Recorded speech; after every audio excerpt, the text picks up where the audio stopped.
Hi, I'm Judy Kerr, and I'm an acting coach in Los Angeles. The reason that I do this is to bring information to actors where they may have not heard about it before. Introducing Scott Sedita, who is one of the best-known acting coaches in Los Angeles, and he started out in the film and television program, and he graduated from Boston University, and then was an agent in New York, and then was a casting director here in Los Angeles, and then thankfully opened his acting studio, Scott Sedita Acting Studios. And he's been on many reality shows, the featured acting coach, and we'll talk about that. But the thing that I love the best is the 8 characters of comedy.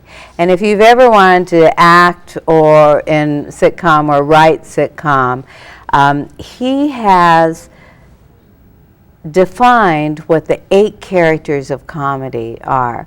And one of my jobs in my life is working as an on-set dialogue coach and helping actors on sitcoms run their lines. And of course, my most famous job was working on Seinfeld. Yeah, I just mentioned that. So this is Scott Sedita. I'm so glad that you're here! So tell me a bit about the reality shows and why are you the acting coach? I don't know how it happened, but I did a show called Fight for Fame, and from there I ended up, and that was a pretty successful show, and it was a wonderful education for me to actually be working on that show and coming up with different basically lessons each week and doing it in a very short period of time. In regular, the process is every week an actor comes in and there's a process going on there. There was 45 minutes, brand new actors, go. But it was fun, and I really liked it, and I've done Faking It. I'm doing something called Character Fantasy on the USA Network. I'm doing a show on MTV, 6 Mafia's new show, Adventures in Hollywood. And so I'm pretty busy doing that. Yeah. It's kind of exciting for me. I enjoy it. I enjoy it. And what made you define these 8 characters? Because they're so well defined, and I want to, my goal is to talk about each one. So the audience. Well, one of the reasons I wrote the book is because in my class, as much as I work with dramatic actors, at the end of class I would do what would be called a quick bit, and that would be something comedic, and it always was funny, and it was always fun to do. And I grew up watching sitcoms, and I love comedies, whether it's a sitcom or a dramedy. I just love comedic actors in film as well. And I just felt like actors, there wasn't anything in town or anybody in town who was concentrating on comedy, because that type of work, comedic work, is a totally different craft than regular acting. I kind of believe that in acting, it has to be an innate thing. I call it the acting gene. You have to have that innate ability to act. No one can teach anyone to act if they don't have an innate ability to pretend to act. And to the left of the act gene is the funny gene. And that's the same kind of idea. If you don't have a sense of humor about yourself or a sense of humor about life, then it'll be pretty difficult to be funny. Now, even though that funny gene might be small, given the actor techniques and throwing in the 8 characters, I have been able to access their funny gene. I felt like when I started to work with actors comedically that they naturally became funnier on specific types of characters. Let's say if I gave an actor a Chandler Bing role on Friends, if I gave him, this is from Friends and this is Chandler Bing, it was interesting to see how some actors gravitated towards it and really encompassed the actor in the character, where others didn't, maybe because they tended to be a little too smart or cynical or whatever. And I found that each actor has some natural tendency to go towards a specific type of character. Well, what is Chandler Bing? Chandler Bing would be called the lovable loser. And there's a vulnerability to that character. There's a hopeful, desperate, optimistic type of guy who wants something specifically and has a self-deprecating sense of humor, but they have their heart on their sleeve.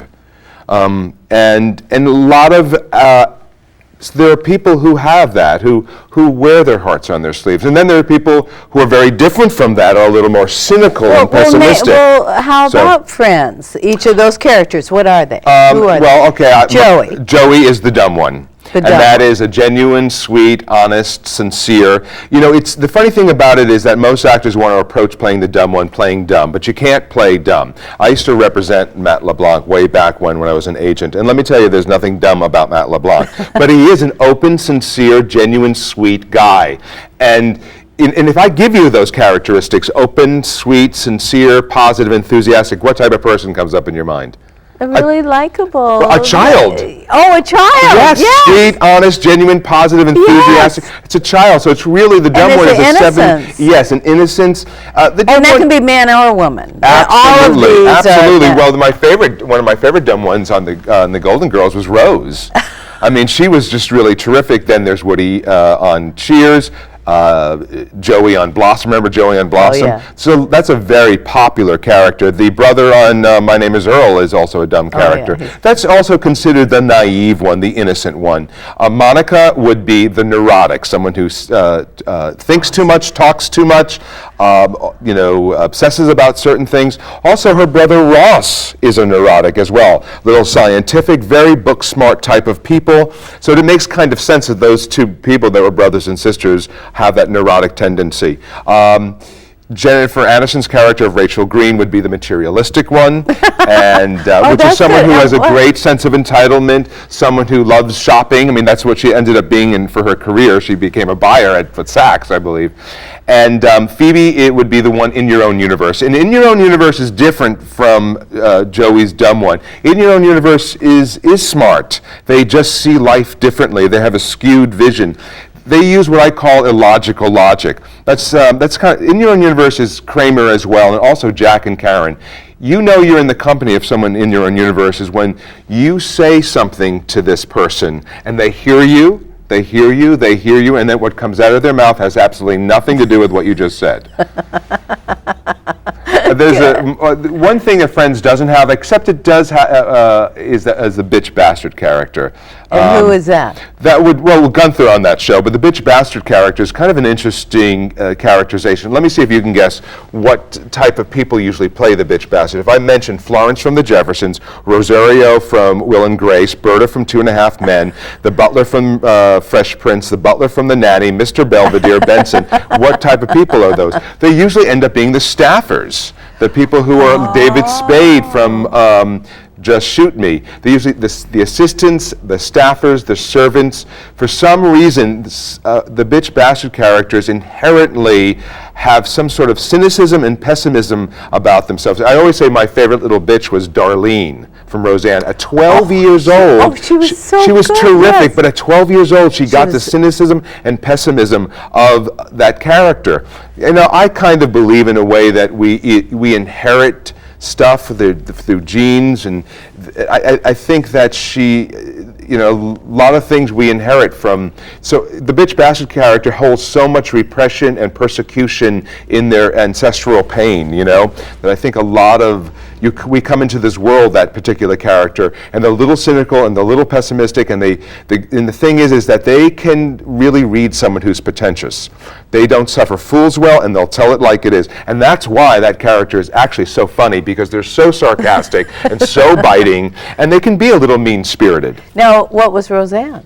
Roseanne was not a bitch. Roseanne was the logical, smart one. Yes, she had a strong sense of sarcasm, but she was a maternal. The illogical, smart ones, funny enough, like Roseanne, well, they're usually the wives. Patricia Heaton on Raymond, Patricia Richardson, all those wives to the wonderful chubby husbands on television usually end up being the logical, smart ones. They are obviously logical and smart, but they're grounded, responsible, patient. Their biggest thing is that they don't necessarily have a wacky sense of humor. What they do have, is the art of sarcasm. They're really terrific at sarcasm. I mean, Patricia Heaton would fold her arms. She goes, "Right, Ray. Maybe next time you would try." I mean, that was what her whole thing is. Actually, Ricky Ricardo was the logical smart one against Lucy's lovable loser, and Will on Will and Grace was the logical smart one, which is usually the voice of reason on the show. And Will was a terrific logical smart one. Now, once in a while, What was Grace? Grace was the neurotic. Oh. But once in a while, the characters, to add depth and more conflict, can morph into other characters. Will was primarily the voice of reason, the logical smart one on Will and Grace. But to add more comedy, to add more depth of the comedy, he would turn into the neurotic. He'd become a fuss budget, and he'd be started to take traits of the neurotic.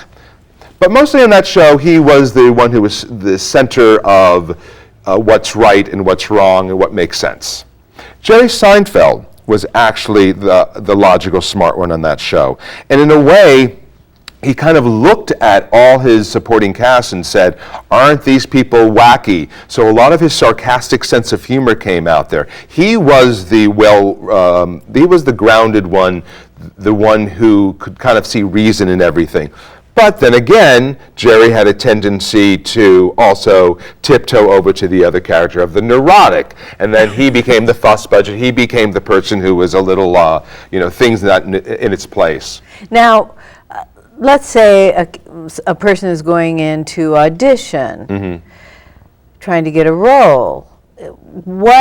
How much do they adhere to the character that they've decided to use? Well, the thing is that when you read the book, there's two things in the book. You learn comedic technique, number one, and then you read through the 8 characters. And as you read through the chapters of the book, you're given characteristics of each of those characters. You're given a history of those characters, of what those characters would be like. And I do want to mention the book is readily available in the library, and also many of the university libraries, which I know really is serving those students well. Absolutely.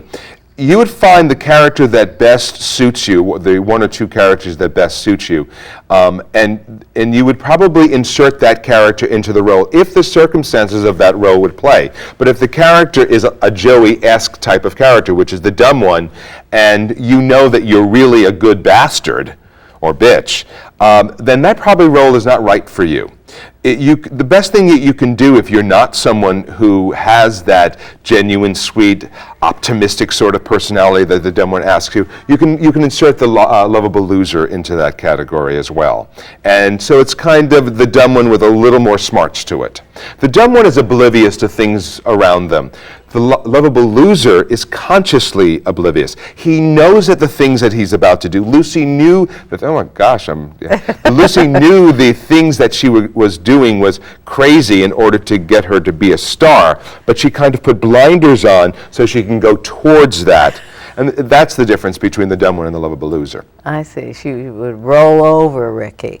Yeah, she would do that, but she knew that what she was doing was a little crazy to get what she wanted. But because she had an agenda, where the dumb one doesn't have an agenda. The dumb one is just happy to be there. Well, now there's certain sitcom rules. For people in the audience who are reading sitcom scripts and trying to learn the first thing is that the writer has is basically structured the script a certain way to bring out the music in it. Sitcom writing has a certain music. Comedy has a music to it. Just like any song that you would sing. If you were to sing Happy Birthday, you could extend the birthday and the happy, but you wouldn't be able to add words to it. Otherwise, it would change the rhythm of that song. And that's the same thing with comedy acting. A lot of dramatic actors, I work with a lot of dramatic actors who I am introducing to more comedic acting, and they're really, I work with Emmy Award-winning dramatic actors sometimes, and they're terrific actors. As I said, comedy acting is a completely different type of craft that you're learning. So one of the things I say to them is, don't change a word. Don't add a word and don't drop a word, because you're changing the rhythm when you change a word. When you add words, you're changing the rhythm. Also, punctuation is so important because it's setting the rhythm of that piece as well. That's the first thing you do when you read a script, a comedy script. You don't change a word, you don't add a word, and you make sure that you follow the punctuation. So if it's a question, you make it a question. And make it a question mark. A lot of people want to make a statement, a definitive statement, a question mark, and it changes the intention of the whole thing, whole sentence, the whole piece of dialogue when you do that. And so what else about sitcom? What other? Well, one of the things is sitcom has a whole technique to it. I have something I call... Well, we have 10 minutes left. We do? Yes, so teach us. Okay. Well, I have something called the turnaround joke. And that is when you say something with 100% commitment and then you go against what you just said. I like your jacket, by the way. Thank you. But not on you. That would be the turnaround joke. I like your jacket would be something very positive, and you wouldn't expect me to say, but not on you. Right. You would expect me to say, and your blouse and your pants. So it's the unpredictable, and turnaround jokes have been on sitcoms from day one. And Megan Mullally on Will and Grace as Karen, she is a walking, talking turnaround joke. And in the book, I discuss how a turnaround joke is formed, how to play a turnaround joke, and it's a positive and negative energy to it. If I said, I love your jacket, if I said, I hate your jacket, that would be a negative thing. But can I borrow it? That would be a positive thing. Once again, that would be a turnaround joke. I love your jacket is positive, but not on you is negative. So actually, it's a really difficult type of joke to deliver because as an actor, your intention is to flatter and then to mock or put down. There's also triplets, things that come in threes. Setup, joke. So there's all different types of triplets as well. And you can recognize that in the script, of course. Absolutely. It's the actor's job to read a script and to understand what the writer intended to write here and to understand where the joke is. Many times, we're in the middle of pilot season here, and many times actors will say the script isn't funny. Maybe because there aren't that many turnaround jokes and there should be more. Maybe because there aren't that many triplets and there should be more. The way to make a script funnier is through characterizations and to pick a character that works best for you and to present that character. All of a sudden, and that's what worked so well with Friends as we're talking about it. It wasn't just the writing that was so terrific. It was the fact that these actors formed these terrific characters and became those characters that made them work. When Courtney Cox first began on the show, her character was kind of a logical, smart one. And as she started to take the characteristics of the neurotic, a character I think that she organically understands, when she started to take those characters, she became really funny and terrific on the show, I thought at least. Yeah, me too. What about sustaining that character? How do you know that you're always staying, let's say you've chosen the lovable loser? Through characteristics, and it's commitment, of course, but through characteristics. I think the most important. So each line, how would the lovable loser do this? You pick characteristics, and there's something about the lovable losers that is very common, that there's Lucy and Chandler and Earl. There's a hopeful, optimistic desperation.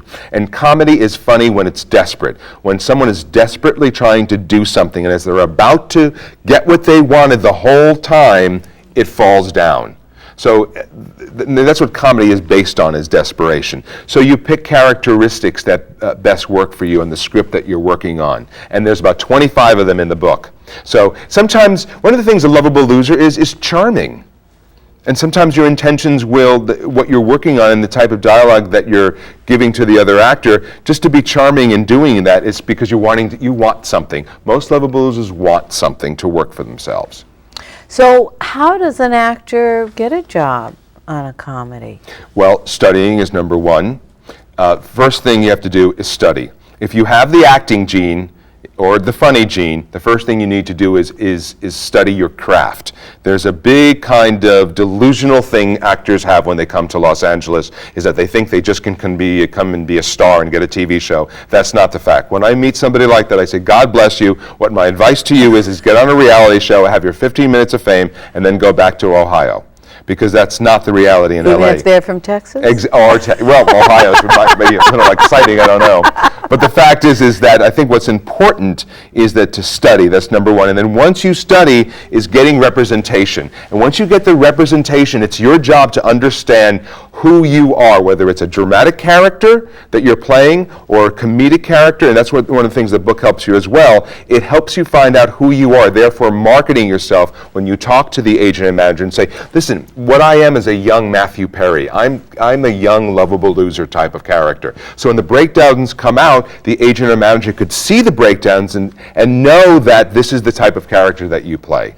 And of course, you'd want to have pictures reflecting the Absolutely. characters that you play. Yeah, but you don't want to, at the same time, you don't, if you are naturally this character, if there is something about you that inherently is that vulnerable, optimistic type of person we're talking about, lovable loser, then then it would come out naturally in the picture. You don't want to have, if you're playing the neurotic, you don't want to have the glasses and you don't want to you can, but you don't want to push that. Because I think with comedy, what's important right now, there's 4-camera comedies, which is a studio audience, and there's a single-camera comedies. And we're seeing a lot more single-camera comedies, which is the same thing that I talk about in the book. But when you work on a single-camera comedy, it's a little more intimate, and the work is a little more specific. But still, they have the same turnaround jokes. They still have the same characterizations, the same triplets.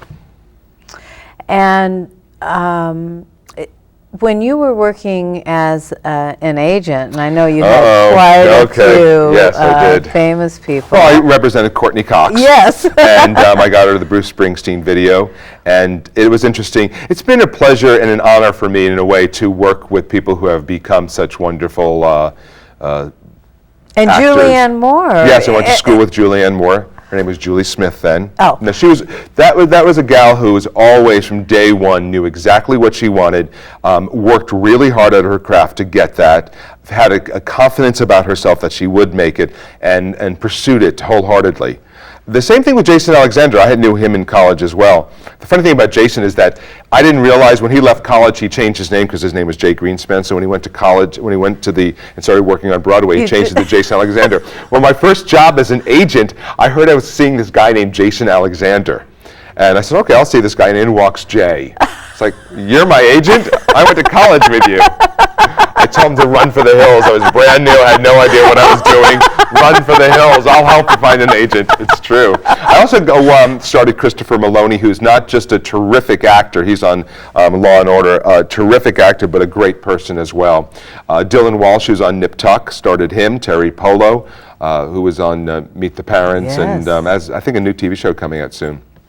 Well, how does an agent start someone? I mean, it's lovely to be able to say, I started. Well, the first thing is that, for those actors watching, what's interesting is that you're bringing a package to them. You need to bring them a package. And in the package has to be the craft of acting. That's number one. What's the package? Well, meaning that in this package you're bringing, you have to have your craft together, that's number one. And you have to understand who you are. Once again, in the book, when it comes to comedy acting, it helps you understand who you are. So the problem with actors is that they think they can play everything. And when you're on stage, there is that. You can be 21 years old and play an 80-year-old man. But when you're working in TV and film, as soon as you walk into that casting office, the casting director sees you and types you immediately, especially for the role that she's looking for. So it's important for an actor to understand where they fit in dramatically and comedically, especially in the world of television. And it should be close to who you are. There are only a terrific handful of this, unless you're a character actor. If you're Philip Seymour Hoffman, then you're a character actor. If you're Forrest Whitaker, then you're a character actor. Then you transform yourself because you're a character actor. But if you're a TV actor and you're doing CSI or 24, you're pretty much playing close to who you are or what your imagination is.